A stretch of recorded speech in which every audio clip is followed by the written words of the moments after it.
les nouveaux défis que posent les mobilités humaines.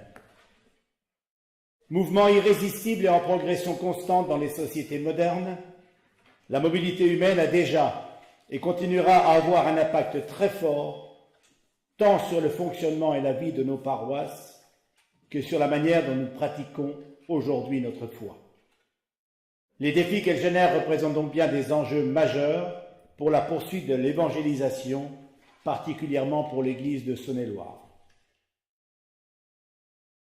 Sous le terme mobilité humaine, nous avons regroupé toutes les situations que peuvent générer les mouvements individuels ou collectifs, voulus ou subis, et qui ont des conséquences sur le vivre ensemble et sur la manière dont chacun peut et veut développer sa pratique de la foi.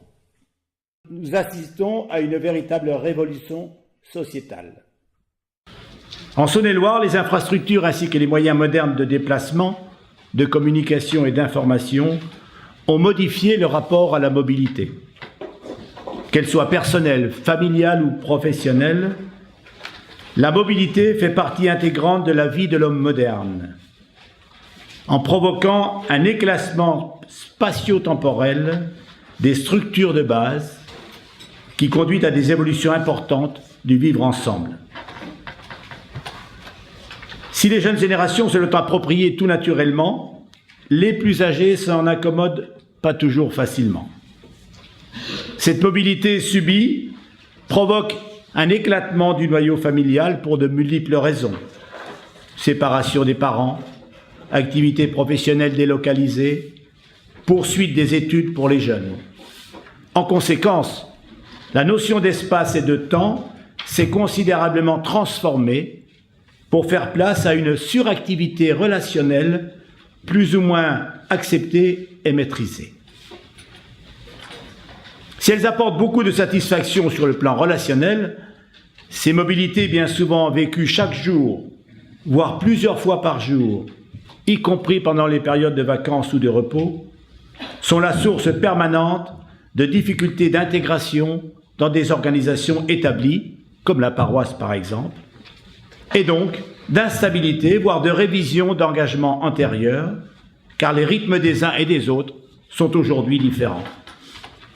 Mais à l'inverse, un peu à l'image d'un supporter d'équipe de foot, ces mobilités peuvent favoriser la fidélité d'un engagement, tel le supporter qui n'hésite pas à faire des kilomètres pour suivre les déplacements de son équipe.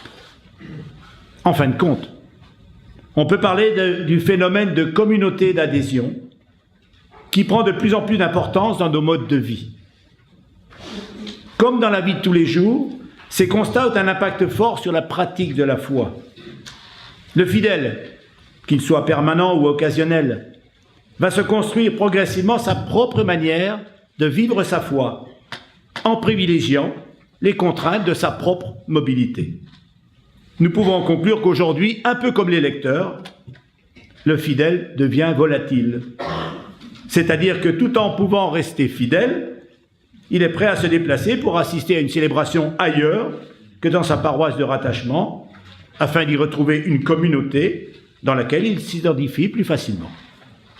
Ce transfert occasionnel ou permanent peut paraître contraire à l'universalité traditionnelle d'une assemblée paroissiale.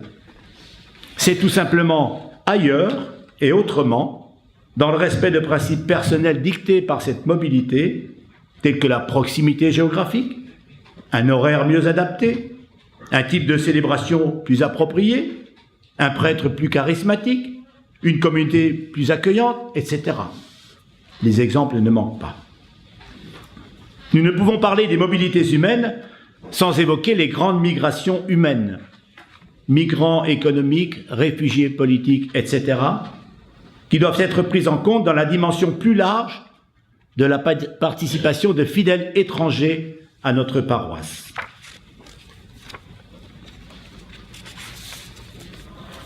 Il apparaît donc évident que le modèle paroissial d'hier et d'aujourd'hui doit impérativement s'adapter à cette volatilité de nos assemblées.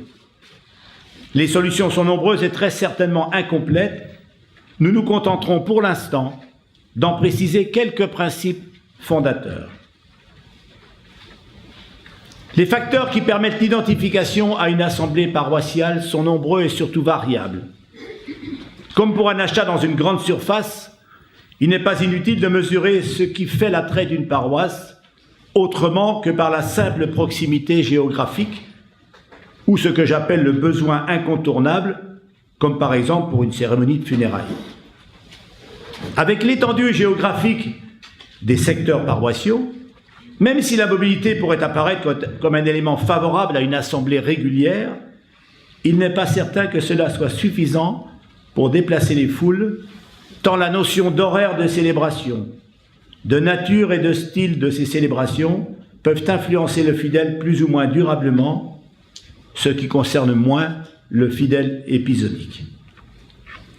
Deuxième principe, la communauté paroissiale, devenue progressivement à géométrie variable, va devoir, si elle veut exister et se développer, être à l'écoute de ses fidèles volatiles pour satisfaire des approches nouvelles, différentes et aussi complémentaires.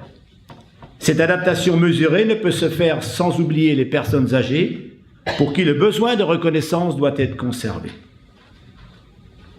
Troisième principe, le fonctionnement et l'animation d'une paroisse reposera toujours sur un cœur et un noyau réduit, disposant d'une meilleure capacité d'intégration et d'agrégation et une plus forte réactivité.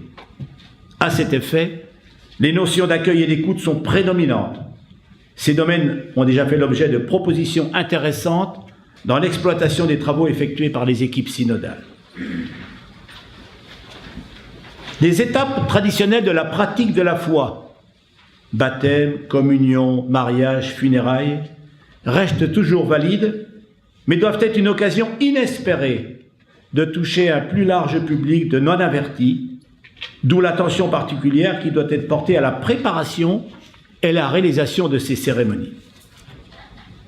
Dans cet univers en mutation permanente, le prêtre reste le garant de la ligne directrice fixée avec la communauté et le fédérateur des sensibilités, tout en étant un leader incontesté et incontestable.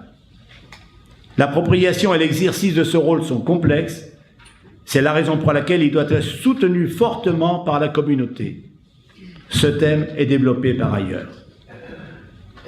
Si la pratique de la foi repose en grande partie sur la participation à l'Eucharistie, de nouvelles formes de prière et d'engagement apparaissent, qui tentent à satisfaire de plus en plus de fidèles et à brasser des personnes toutes différentes, comme par exemple les veillées de prière, les rencontres de partage, les événements festifs de grande ampleur.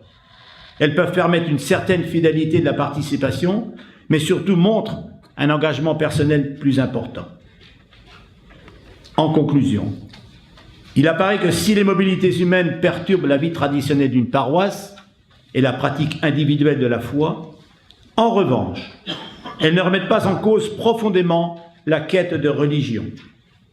À l'inverse, elles peuvent être l'occasion d'un renouveau de la foi dans des ensembles moins établis qu'auparavant, mais tout aussi, voire plus riches. Alors, ne désespérons pas, n'ayons pas peur d'aller conquérir les cœurs et les fidèles là où ils sont en capacité pour se réunir. Rien n'est trop beau pour découvrir Dieu. Nous sommes prêts à parcourir des distances énormes. D'ailleurs, les rencontres de la communauté de Thésée en sont un formidable exemple.